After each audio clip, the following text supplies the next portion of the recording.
Good morning everyone. कैसे हैं आप सब? तो मेरे मन में एक विचार उठ रहा था, तो मैंने सोचा आप लोगों के साथ शेयर किया जाए। एक स्टोरी मैंने किसी से सुनी थी, मुझे बहुत अच्छी लगी, तो मैंने सोचा आप लोगों के साथ क्यों ना उसे शेयर किया जाए। तो आइए उसे शुरू करते हैं। एक नगर में एक मूर्तिकार था, बहुत मेहनती। उसका बेटा हुआ, वो बहुत ही टैलेंटेड था। बचपन से ही उसको भी मूर्तियाँ बनाने का शौक़ था और वो अपने पिता से भी ज़्यादा सुंदर, खूबसूरत मूर्तियाँ बनाता था। तो वो जब भी कोई मूर्ति बनाता तो उसका पिता उसमें कुछ ना कुछ कमी निकाल देता कि बेटा इस मूर्ति में ये कमी है और अगली बार आप जब बनाओ तो उसमें इस कमी को ठीक करना। वो बेटा बहुत आज्ञाकारी था।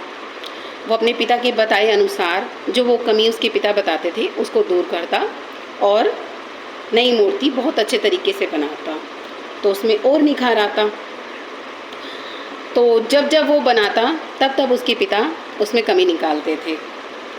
तो एक दिन ऐसा आया कि पिता की तुलना में बेटे की मूर्तियाँ बहुत ज़्यादा बिकने लगी, देश विदेशों तक जाने लगी और खूब बिक्री हुई, लाखों में कमाई होने लगी। तो जब इंसान के पास पैसा आ जाता है, पद आ जाता है, प्रतिष्ठा आ जाती है, तो उसके अंदर घमंड आ जाता है। ऐसा ही एक घमंड उस बेटे में भी आ गया। तो एक दिन वह मूर्ति बना के दिखाने के लिए अपने पिता के पास पहुंचा, तो पिता ने फिर वही जैसी उनकी आदत थी उसमें देखा, तारीफ़ की, लेकिन कमी निकाली कि बेटा इसमें ये कमी है और जब अगली बार बनाओ तो उसमें ये कमी दूर करना। बेटे के सब्र का बांध टूट गया कि बहुत हो गया पिताजी, अब और कमी मत निकालो। अगर आप इतने ही श्रेष्ठ मूर्तिकार होते, मुझसे अच्छे मूर्तिकार होते, तो आपकी मूर्तियाँ मुझसे ज़्यादा बिकती, लेकिन आपकी तो इतनी कमाई भी नहीं होती, आपकी मूर्तियों को तो कोई पूछता भी नहीं है। लेकिन मेरी देखो, मेरी मूर्तियाँ देखो कितनी दूर दूर तक, देश विदेशों तक जाती हैं, कितनी तारीफ़ होती है, कितनी कमाई होती है। तो पिता ने सोचा कि अभी इसको कुछ भी कहना सही नहीं है, तो उसने कहा ठीक है बेटा, मैं आज के बाद तुझे नहीं टोकूंगा। उसने बेटे ने कहा ठीक है। तो बेटे ने अपनी मूर्ति कला जारी रखी, लेकिन जैसे जैसे दिन बीतने लगे उसकी मूर्तियों की बिक्री कम हो गई, पैसे कम आने लग गए, प्रसिद्धि कम हो गई। उसको समझ ही नहीं आ रहा था कि ऐसा क्यों हो रहा है। तो वह अपने पिता के पास अपनी समस्या लेकर पहुंचा कि पता नहीं पिताजी क्या बात है, मैं पहले की तरह बहुत सुंदर सुंदर मूर्तियां बनाता हूं, लेकिन पता नहीं क्या बात है, वो मूर्तियां ना तो पहले वाली प्रसिद्धि है, ना पहले वाली वो कमाई रह गई है, पता नहीं क्या दिक्कत हो गई है। तो उसके पिता उसकी बात सुनकर हंसने लगे कि बेटा, तुम जब मूर्ति बनाते थे तो मैं उसमें कमी निकालता था, लेकिन तुम्हें मेरा कमी निकालना बुरा लगा, तो मैंने तब से कमी निकालना छोड़ दिया।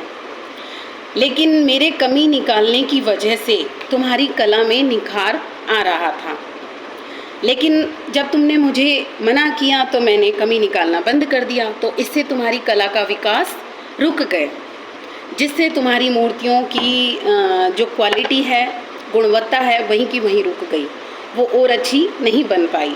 इस कारण तुम्हारी मूर्तियों की बिक्री भी कम हुई है और उसकी प्रतिष्ठा कम हुई है तुम्हारी, और पैसे की कमाई में भी फ़र्क आया है। उसको अपनी गलती का एहसास हुआ।